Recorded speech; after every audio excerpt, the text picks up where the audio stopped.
Shalom, shalom, haleluya, Shalom, apa apa kabar? Selamat kabar? pagi, Luar biasa, Pak Adi, Pak Yosua, Halo, Ibu Ka. semuanya, halo, amin, selamat pagi amin. Pak Luar Adam, biasa, Pak Yusuf, ya Bu Deta, Siska, Pak Adi, selamat Pak pagi. Adam. Kita langsung aja, Pagi kita, bisnis kita, ya, silakan kita waktunya. mau memuji Tuhan, kita mau mengucap syukur pagi hari ini. Kita sudah bisa kembali bersama untuk bersekutu. Kita mau katakan di pagi hari ini, haleluya, hanya dekat Allah saja, hanya dekat Allahku, rasa tenang hatiku, Kau sertai jalanku sepanjang hidupku hanya dekat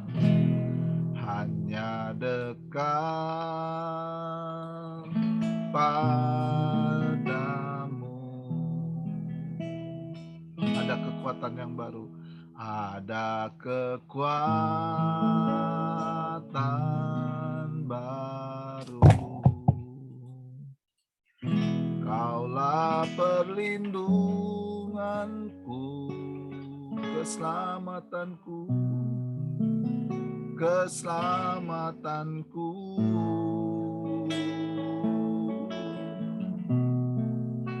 Ku ingin selalu bersekutu denganmu, menikmati hadiratmu, biarkan rohmu tinggal dalam hidupku, sungguh indah bersamamu selamanya.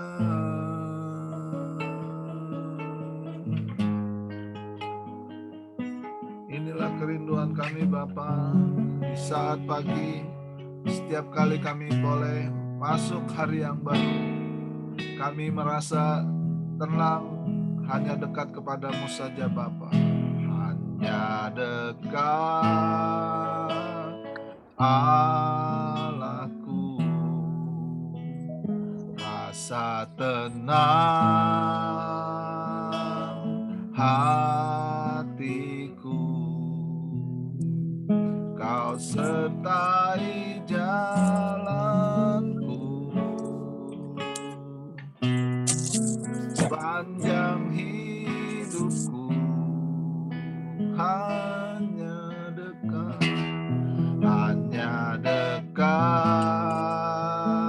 padamu, ada kekuatan baru. Kaulah perlindunganku, keselamatanku.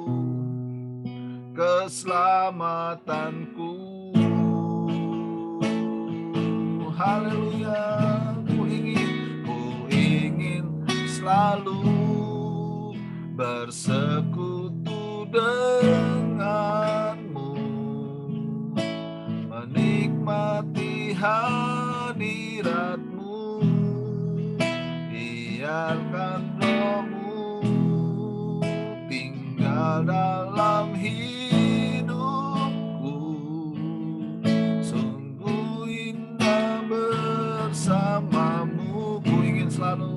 Ku ingin selalu bersekutu denganmu, menikmati hadiratmu, biarkan rohmu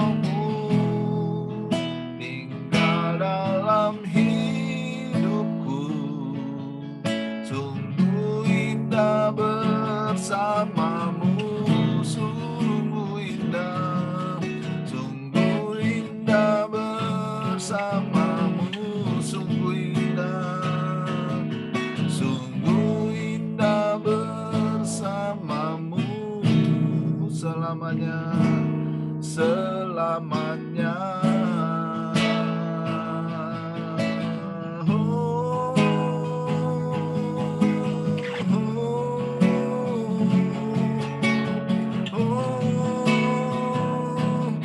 Bersamamu ya Bapa, bersamamu ya Tuhan, bersamamu ya Roh Kudus selamanya. Haleluya, haleluya. Kami datang saat pagi hari ini Bapa, inilah kerinduan kami bersamamu Tuhan, menikmati hadirat-Mu, menikmati kasih setia-Mu di dalam-Mu ya Bapa, di dalam-Mu ya Roh Kudus ya Yesus. Itu kerinduan kami, itulah yang menjadi kesukaan kami, itu yang kami perlukan Tuhan. Karena itu Bapa, basuh kami dengan darah-Mu ya Yesus, layakkan kami Tuhan bersekutu dengan-Mu di saat pagi hari ini, untuk kami boleh menerima kasih dan rahmat-Mu. Kami boleh dituntun oleh Roh-Mu yang kudus. Haleluya, haleluya. Saya serahkan kepada Bro Adam. Pada pagi hari ini Tuhan, ada kekuatan yang baru Tuhan, ada spirit yang baru Tuhan, agar kami dapat menjalani hari demi hari bersama Engkau Tuhan. Berkati kami pada pagi hari ini Tuhan, setiap kami ini, walaupun yang tidak ada di Zoom ini, yang akan di Zoom, Kau pimpin spirit pagi hari ini Tuhan, agar apa yang kami bicarakan Tuhan, apa yang kami ungkapkan Tuhan, itu hanya kebenaran daripada-Mu saja Tuhan. Ajari kami terus agar dapat meraih kebenaran di dalam-Mu Tuhan. Terima kasih, hanya di dalam nama Tuhan Yesus Kristus kami berdoa dan bersyukur. Amin. Selamat pagi. Selamat pagi. Pak Yusua. Ya, ya, Bu shalom. Katarina, Ibu Edi, Pak Ida, Pak Otto, Pak Yunias, Ibu Frida. Oh, ada Pak Yunias. Alhamdulillah. Ada Ibu Pansisa. Alhamdulillah. Saya silakan kepada Pak Otto untuk membagikan atau men-sharing firman Tuhan pada pagi hari ini. Oke, terima kasih Pak Adam semuanya, Bapak Ibu yang terkasih. Puji Tuhan kita bisa ada bersama pada pagi. Perkenan Tuhan selalu menjadikan kita tetap ada pada pagi hari ini, kita masih bisa berjumpa walaupun melalui Zoom. Anugerah Tuhan yang luar biasa buat kita semuanya. Terima kasih. Pada pagi hari ini saya ingin berbagi sedikit aja buat kita semuanya, yaitu saya ambil dari Lukas 7 ayat 36 sampai 50. Lukas 7 ayat 36 sampai 50 perikopnya adalah Yesus diurapi oleh perempuan berdosa. Ini yang luar biasa. Seorang Yesus diurapi oleh seorang perempuan yang berdosa. Saya bacakan isinya. Ayat 36, seorang Farisi mengundang Yesus untuk datang makan di rumahnya. Yesus datang ke rumah orang Farisi itu lalu duduk makan. Di kota itu ada seorang perempuan yang terkenal sebagai seorang berdosa. Ketika perempuan itu mendengar bahwa Yesus sedang makan di rumah orang Farisi itu, datanglah ia membawa sebuah buli-buli palam berisi minyak wangi. Ayat 38, sambil menangis ia pergi berdiri di depan Yesus, di belakang Yesus dekat kakinya. Ia lalu membasuh kaki Yesus itu dengan air matanya dan menyekanya dengan rambutnya. Kemudian ia mencium kaki Yesus dan meminyakinya dengan minyak wangi itu. Ketika orang Farisi itu yang mengundang Yesus itu melihat hal itu, ia berkata dalam hatinya, jika ia benar-benar ini Yesus, jika Yesus benar ya nabi, tentu ia tahu bahwa siapakah dan apakah orang perempuan dan orang apakah perempuan ini yang menyamanya ini. Tentu ia tahu bahwa perempuan itu adalah seorang berdosa. Ayat 40, lalu Yesus berkata kepadanya, Simon, orang Farisi namanya Simon, ada yang aku katakan kepadamu, sahut Simon, katakanlah guru. Ada 2 orang yang berhutang kepada seorang pelepas uang. Yang seorang berhutang 500 dinar, yang lain 50. Karena mereka tidak sanggup membayar, maka ia menghapuskan hutang kedua orang itu. Siapakah di antara mereka yang akan terlebih mengasihi dia? Jawab Simon, aku kira dia yang paling banyak dihapuskan hutangnya. Kata Yesus kepadanya, betul pendapatmu itu. Dan sambil berpaling kepada perempuan itu, ia berkata kepada Simon, engkau lihat perempuan ini? Aku masuk ke rumahmu, namun engkau tidak memberikan air untuk membasuh kakiku. Tapi dia membasuh kakiku dengan air mata dan menyekanya dengan rambutnya. Engkau tidak mencium aku, tapi sejak aku masuk, ia tiada henti-hentinya mencium kakiku. Engkau tidak meminyaki kepalaku dengan minyak, tapi kakiku dengan minyak wangi. Sebab itu aku berkata kepadamu, dosanya yang banyak itu telah diampuni. Sebab ia telah banyak berbuat kasih. Tetapi orang sedikit diampuni, sedikit juga ia berbuat kasih. Lalu ia berkata kepada perempuan itu, dosamu telah diampuni. Dan mereka yang duduk makan bersama dia berpikir dalam hati mereka, siapakah ia ini sehingga ia dapat mengampuni dosa? Tapi Yesus berkata kepada perempuan itu, imanmu telah menyelamatkan kau, pergilah dengan selamat. Demikian bacaan firman kita pada pagi hari ini. Ada 2 hal yang kita lihat dalam pembacaan kita pada pagi ini. Ada 2 model orang yang kita lihat dalam bacaan kita firman Tuhan pada pagi hari ini. Yang pertama adalah Simon, seorang Farisi. Dia ada 2 motivasi yang kita lihat dalam bacaan kita pada pagi hari ini. Yang pertama ada Simon. Motivasinya dia adalah untuk sekedar sebagai semacam semacam gengsinya aja, bahwa saya bisa panggil Tuhan sebagai Yesus yang kalian anggap guru, saya bisa panggil dia untuk datang makan bersama dengan saya. Hanya dia itu yang sediakan makan aja bersama dengan Tuhan Yesus. Semacam ada kesombongan aja bisa panggil guru kalian yang kalian anggap sebagai juru selamat kan. Saya bisa manggil dia untuk datang makan bersama dengan saya, bisa ngasih makan dia. Kalau bisa kalian dikasih makan sama Yesus, saya bisa kasih makan Yesus saat ini.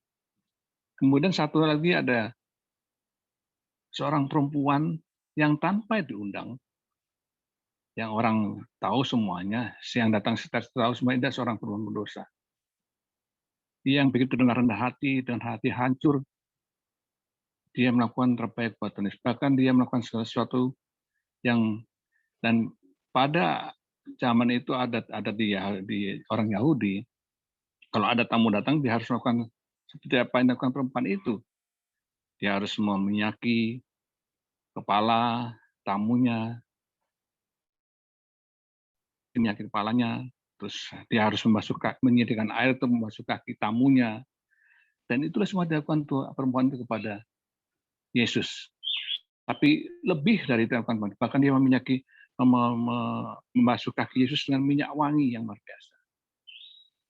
Jadi motivasinya berbeda. Satu hanya sekedar sebagai semacam kebanggaan, kesombongan. Kalau kalian biasanya dikasih makan sama Yesus, saya bisa ngasih makan Yesus. Tapi satu sisi ada perempuan yang merasa dia berdosa, merasa dia hidupnya melakukan hal yang tidak baik yang dalam kehidupan sehari-harinya. Yang memberikan terbaik, melakukan yang terbaik buat Yesus. Melakukan apa yang biasa dilakukan suaminya, yang terbaik buat Yesus. Segala yang dia punya dilakukan, dia berikan kepada Yesus. Sampai minyak wangi harusnya dia pakai untuk mengawikan tubuhnya, dia berikan buat untuk kaki Yesus yang dianggap yang mampu mengampuni segala dosanya. Dan itulah yang harus kita lakukan dalam kehidupan kita ini. Di depan Yesus kita bukan sekedar kita hanya bisa melakukan yang secara physically kita melakukan terbaik buat Yesus. Tuhan butuh hati kita. Sebagaimana perempuan ini. Tuhan nggak butuh lihat apa yang, Tuhan saya sudah nyumbang ke hotel soal ini, saya sudah melakukan terbaik buat gereja, saya berikan perpuluhan, saya berikan persembahan sulung, semua. Tuhan nggak sedar itu aja ya Tuhan. Dia butuh hati kita. Hati yang benar-benar mengasihi kepada Yesus, hati yang benar-benar melakukan apa kasih itu dalam kehidupan kita sehari-hari. Hati yang benar-benar melakukan apa tindakan kasih itu, dengan iman adalah kasih itu juga. Jadi Yesus butuh kita melakukan hal yang terbaik dengan penuh dengan segala kerendahan hati, bukan dengan segala ketinggian hati kita. Benar-benar orang yang benar rendah hati. Tapi apa yang dilakukan Tuhan adalah isbat kita semua. Hidup ini harus dengan kerendahan hati. Hidup ini benar-benar harus dengan salah. Hari demi hari kita harus merasa berdosa, bukan terintimidasi kita harus berdosa, tapi hari seolah-olah kita banyak melakukan hal yang tidak baik kepada Tuhan. Jadi kita merasa harus minta ampun Tuhan, minta ampun Tuhan. Aku harus lebih baik lagi padamu Tuhan Yesus. Aku harus lebih terus melakukan apa yang terbaik buat Tuhan gitu. Jadi bukan kita merasa sudah puas, saya sudah puas ini, saya sudah sekarang sudah pelayanan, saya sudah melakukan hal terbaik, saya sudah nyumbang sini, nyumbang sini. Tuhan itu menginginkan. Tuhan ingin pada kita hati yang terus merasa kurang mengasihi Tuhan Yesus. Jadi hari demi hari kita terus melakukan semuanya yang terbaik untuk Yesus. Itu yang Tuhan inginkan dalam bacaan kita pada pagi hari ini, bahwa segala sesuatunya hanya untuk pada bagian hanya untukmu Tuhan. Segala hidup kita hanya untuk Tuhan saja. Supaya kita bisa lakukan apa yang terbaik buat Tuhan saja. Karena makanya begitu semua terbaik itu perbuatan Tuhan, maka Tuhan langsung mengatakan pada dia. Tanpa perempuan ini nggak pernah ngaku dia sebagai seorang. Tuhan belum tahu siapa perempuan ini sebenarnya. Tapi Tuhan sudah tahu, karena dia memang benar Tuhan Yesus yang begitu mulia. Maka dia bilang langsung pada perempuan itu, sebab itu aku berkata padamu, dosanya yang banyak itu telah diampuni, sebab ia telah banyak berbuat kasih. Tapi orang yang sedikit diampuni, sedikit juga ia berbuat kasih. Dia berkata kepada perempuan itu, dosamu telah diampuni. Dan mereka yang duduk makan bersama dia berkata ke dalam hati mereka, siapa orang ini sehingga ia dapat mengampuni dosa? Tapi sekali lagi Yesus berkata kepada perempuan itu, imanmu telah menyelamatkan engkau, pergilah dengan selamat. Itulah yang Tuhan menyatakan dalam kehidupan kini. Sekali lagi Tuhan butuh tindakan kasih yang luar biasa dalam hidup kita. Mau kita jadi melayani gereja, oke, enggak masalah. Tapi Tuhan sekali lagi, kamu harus melayani dengan benar-benar kasih. Kita menolong orang, bukan sekedar kita yang menolong orang tanpa hanya sekedar semacam show up aja, tapi Tuhan kalau kamu menolong orang, lakukanlah menolong orang itu dengan penuh kasih. Bukan minta balasan, tapi benar kasih tulus. Lakukan terbaik buat orang itu juga. Di sebagai anak Tuhan inginkan kepada kita semua pada hari ini, segala sesuatu yang kamu lakukan dalam hidup kamu, dasarnya adalah kasih. Karena begitu semuanya, kalau sudah dasar kita kasih, dasarnya adalah kasih, pasti segala sesuatu akan menjadi baik padanya. Jadi pada pagi hari ini, Tuhan menyatakan bahwa hidup ini tanpa kasih adalah sia-sia. Karena segala sesuatunya harus kasih yang begitu luar biasa akan menjadikan segala sesuatu yang lebih baik adanya.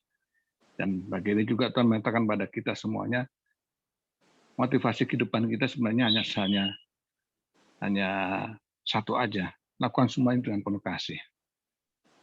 Jadi juga kasih itu butuh sekedar bukan hanya kata-kata, tapi butuh ada tindakan nyata. Kita mengatakan bahwa kita mengasihi Tuhan, tapi tidak bisa dengan tindakan nyata, kasih kita adalah kasih yang kosong.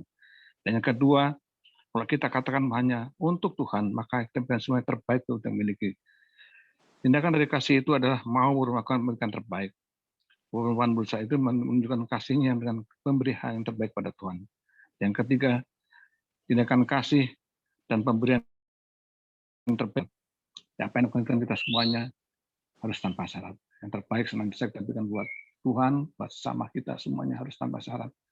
Harus benar-benar tulus dan melakukan yang terbaik buat sesama kita juga terus akan dilakukan semua kepada Tuhan. Di pagi hari ini saya hanya berbagi ini saja supaya benar-benar kita punya kasih yang begitu besar dalam hidup kita. Karena dalam menjelang kita di akhir zaman ini, kita butuh benar penuh kasih yang begitu luar biasa dalam kehidupan kita. Karena kalau kita melakukan semua dengan penuh kasih, kita akan nggak pernah takut menghadapi segala sesuatunya. Sampai juga pada masa akhir zaman ini, kita yakin bersama itu besar, kita yakin pasti kita akan terangkat bersama Bapa kita di surga. Terima kasih Tuhan, selamat pagi semuanya. Saya kembalikan kepada Pak Arati. Terima kasih Pak Oto. Pada pagi hari ini firman-Nya Yesus diurapi oleh perempuan berdosa. Nah, teman-teman ada yang mau menambahkan atau membagi atau sharing pengalaman hidup teman-teman nih? Di sini kan konteksnya Yesus diurapi oleh perempuan berdosa, di mana perempuan berdosa itu menghampiri Yesus karena dia merasa mungkin pada saat itu dia manusia yang paling berdosa gitu kan. Dia ingin bertobat di sini, makanya dia menghampiri Yesus. Mungkin ada teman-teman yang mau menambahkan, dipersilakan. Ya, silakan. Ibu Katarina, Ibu. Ibu Farida, Ibu Erni, Ibu Disa, Ibu Tabita, Ibu Siska. Boleh membagikan pengalaman hidup juga. Ya. Ya, silakan Pak. Saya tambahkan juga. Ini pagi ini luar biasa. Dalam Lukas 7 ini, dan sudah dibuka oleh Pak Oto, kita lihat di dalam perempuan yang berdosa tadi itu, dia sudah memberikan apa yang dia punyai dan apa yang terbaik dalam hidupnya. Karena perempuan ini mengerti pasti tentang Yesus Kristus. Ya, dia datang tadi dikatakan tidak diundang, tapi yang terbaik dalam hidupnya dia berikan kepada Tuhan Yesus tanpa dia mempertahankan egonya, tanpa dia mempertahankan nyawanya, tapi dia datang dan mempersembahkan hidupnya pada Tuhan Yesus. Luar biasa, Pak Oto, hari ini saya terberkati, dan juga di sini kepada kita semuanya, perempuan ini juga setelah diampuni dosanya, tidak hanya diampuni dosanya, tetapi tetap akan memberikan segalanya seperti apa yang dinyatakan pada perikop ini dalam Lukas 7. Selama hidup, walaupun sudah diampuni dosanya, tetap saja kita hidup di dalam dunia yang penuh dosa. Setiap hari kita harus waspada terus-menerus, karena Tuhan tidak hanya meminta apa yang diberikan saja ini, tetapi dalam segala hidup kita. Contohnya lain dalam perempuan ini ada, yaitu dalam Lukas 19 juga, yaitu tentang Sakeus. Sakeus yang didatangi Tuhan Yesus, kemudian dia berusaha memberikan segalanya. Artinya begitu Tuhan Yesus datang, dia bilang bahwa separuh hartaku saya berikan pada orang-orang miskin, dan kemudian apa? Orang yang pernah kuperas akan kukembalikan 4 kali. Itu sepertinya seluruh hartanya habis untuk itu semuanya. Karena memang pekerjaan Sakeus pada saat seperti itu. Dan Yesus apresiasi Sakeus, dia apresiasi kepada perempuan yang berdosa. Selama dia tidak mengakui berdosa, dia seperti orang yang lupa bahwa dosanya sudah diampuni oleh Yesus Kristus, Tuhan Yesus. Sehingga Tuhan Yesus di dalam Lukas 14 ayat yang ke-33 menyatakan, kalau kamu tidak bisa melepaskan apa yang menjadi milikmu, maka kamu belum bisa menjadi muridku, kata Tuhan Yesus. Artinya muridku itu tidak bisa. Engkau itu diajar sampai kepada kekekalan. Maksudnya Tuhan Yesus gitu. Karena apa? Yesus sendiri tidak bisa mengajar kalau kamu tidak mau memberikan segalanya. Diampuni dosa. Tapi dalam perjalanan selama hidup harus terus di dalam kesucian, kekudusan, karena kita tidak punya apa-apa lagi, melainkan Kristus yang mempunyai segalanya. Wanita berdosa ini menyerahkan hidupnya, biar segalanya menjadi milik Kristus. Kita pun, Sakeus pun demikian. Kita pun juga yang sekarang hidup di dunia. Tidak ada satu hari pun kita tidak bersama Yesus. Dan tidak ada satu hari pun kita tidak dimiliki Kristus. Seluruh hidup kita disita penuh oleh Yesus Kristus. Tidak boleh ada kehendak kita lagi ada. Tidak boleh ada keinginan kita lagi ada. Tidak boleh ada hasrat hati kita lagi ada. Semuanya hanya hasrat hati bagi Kristus. Itu maunya Kristus. Kalau dikatakan, oh tidak mungkin itu. Siapa bilang tidak mungkin? Karena Allah sendiri yang beserta dengan kita. Makanya kepada anak muda yang kaya itu, pada akhirnya Tuhan Yesus mengatakan bahwa dia tidak bisa menjual. Tetapi bagi kamu semuanya memang seperti tapi segala sesuatunya mungkin. Akan Rasul Paulus dalam 2 Korintus 3 menyatakan bahwa sesuatu itu bukan hasil usahaku, bukan kesanggupanku, tapi kesanggupanku adalah pekerjaan Allah dalam hidup. Kapan kita mau supaya Allah terus-menerus mengerjakan segala rencana dan kehendaknya dalam hidup kita? Kalau tiap hari kita tidak menyerahkan seluruh hidup kita di dalam rencana kehendaknya. Sehingga panggilan dan pilihan kita untuk dijadikan kita seperti apa yang dikehendaki Bapa, yaitu menjadi ciptaannya mula-mula, di mana rencana Allah mencipta, itu akan terjadi. Sehingga kelak kita juga akan bersama-sama dengan Yesus Kristus sebagai Raja, dan kita juga akan ditempatkan sebagai raja-raja di dalam kehidupan Yesus bagi yang lain. Terima kasih. Ini saja, Tuhan berkati. Wow, terima kasih Pak Adi atas penambahannya. Silakan lagi, ada yang mau menambahkan? Salam. Shalom. Silakan. Salam. Ya. Terima kasih buat renungannya hari ini. Tuhan memberkati. Saya hanya dapat mengambil suatu hikmatnya begini. Orang yang menyadari akan pengampunan atau menyadari darah Kristus itu mahal, maka orang itu tidak akan pernah lagi hitung-hitungan dengan Tuhan. Kalau saya ambil bahasa orang yang sudah mengerti pengampunan Kristus, dia nggak akan pelit untuk Tuhan. Ya, jadi kalau orang masih pelit, masih hitung-hitungan dengan Tuhan, perlu dipertanyakan. Sudah akan mengerti arti pengampunan Tuhan dalam hidupnya. Itu saja. Tuhan Yesus memberkati. Wow, luar biasa sekali. Betul sekali, itu ada di ayat 47 ya, kalau kita lihat, sebab itu aku berkata kepadamu, dosanya yang banyak itu telah diampuni, sebab ia telah banyak berbuat kasih. Tetapi orang yang sedikit diampuni, sedikit juga ia berbuat kasih. Jadi maksudnya di sini, dia cinta sama Yesusnya juga berarti nggak sepenuh hati gitu. Karena seringkali kita suka nggak full untuk mengakui atau kadang terus berbuat, jadi nggak full kepada Yesus. Seperti itu. Mungkin ada yang mau menambahkan lagi, dipersilakan. Silakan, ada Pak. Kalau saya boleh mengajukan pertanyaan nih begini nih, kalau kita mengasihi orang yang mengasihi kita atau baik lah atau ya biasa aja lah, itu mungkin mudah ya. Tapi bagaimana kita mengasihi orang yang membenci kita atau orang yang ngeyel katakan begitu atau orang yang sulit gitu kan, bahkan dia aja seperti menolak kita gitu. Nah, itu saudara bagaimana? Ada pengalaman itu nggak saudara? Silakan.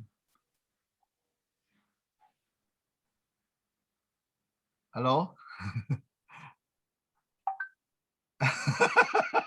Pak Oto ketawa, Pak Oto. Ya, halo. Ya, shalom, silakan. Kalau saya lagi gampang, itu menurut saya gampang. Ya. Tugas kita hanya mengasihi. Mau diterima nggak terima itu bukan urusan kita. Jadi kita hanya mempraktekkan firman Tuhan, mengasihi sesama, itu saja. Jadi kalau orang yang siapapun mau orang baik sama kita hanya mengasihi sesama, itu saja perintah Tuhan. Tuhan Yesus memberkati. Ya. Nah, itulah kadang manusia dibatasi oleh akal pikiran kita sendiri, sehingga kita menutupi hati kita untuk berbuat kasih. Semua itu selalu kita pikirkan. Oh, kalau orang ini begini, kita ini enggak ya? Oh, kalau ini begini enggak ya? Itulah yang akhirnya membuat gap antara kita dengan Tuhan, dengan Roh Kudus.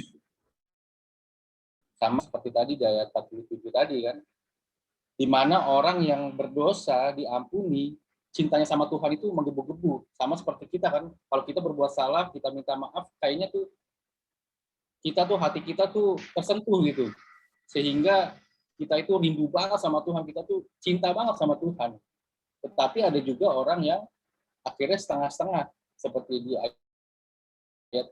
Makanya firman-Nya berkata, kalau dia memiliki sedikit memaafkan dirinya, berarti sedikit juga dia mempunyai kasih atau sedikit juga dia mencintai Yesus. Oke, ada lagi yang mau menambahkan?